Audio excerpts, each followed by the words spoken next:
আপনি বিনা কারণে ভয় ভয় পাচ্ছেন, মনে হয় পেছন দিক দিয়ে কেউ ক্ষতি করছে, বুঝতে পারছেন না। রাস্তায় হাঁটছেন, মনে হচ্ছে যেন পেছন দিক দিয়ে কেউ চলছে। শুয়ে আছেন, মনে হচ্ছে যেন আমার বালিশের পেছনটা কেউ আমার দাঁড়িয়ে আছে।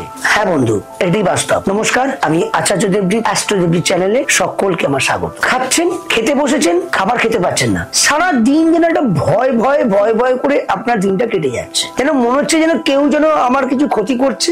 এই চিন্তা ভাবনা নিয়ে আপনি ঘুমোচ্ছেন, আর এই চিন্তা ভাবনা নিয়ে আপনি উঠছেন। আপনার যদি এইরকম যদি কোনো চিন্তা ভাবনা নিয়ে যদি আপনি বেঁচে আছেন, তাহলে আপনি আমার এই ক্রিয়াটা আপনি অবলম্বন করুন, আপনি ফল খুব ভালো পাবেন। আপনি একাদশী তিথিতে একটি ময়ূরের পালক জোগাড় করবেন। সেই ময়ূরের পালক আপনি ঘরে কিনে নিয়ে এসে আপনি আপনার এইটুকু ছোট্ট করে নেবেন। আপনি মানি ব্যাগে বা কোনো ডায়েরিতে, নোট বইতে সবসময়ের জন্য আপনি কাছে রাখবেন। বিশ্বাস করুন, এই ময়ূরের পালকটি আপনার কাছে থাকার সাথে সাথে আপনি এত ভালো ফল পাবেন, আপনি স্বয়ং বলবেন যে স্বয়ং যেন ভগবান আমার কাছে আছে। আমরা মহাভারতে দেখেছি স্বয়ং আমাদের শ্রীকৃষ্ণ তার মস্তকে ময়ূরের পালক লাগানো আছে।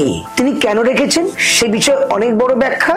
স্বয়ং শ্রীকৃষ্ণ যদি ময়ূরের পালক রাখতে পারে, সেই জিনিসটি যদি আমাদের অঙ্গে যদি রাখা থাকে, আর কোনো বাধা বিঘ্ন বিপদ কিছু আসবে না। ভয় ভয় ভাবটা সারা জীবনের মতন কেটে যাবে, এবং আপনার শত্রু যে আপনার উপরে কোনো ক্ষতি করছে, সেই ক্ষতিটাও কিন্তু ক্রস হয়ে যাবে, আর কোনো বিপদ আসতে পারে না, আমি বিশ্বাস করি। তাই ময়ূরের পালক আপনি সাথে রাখুন।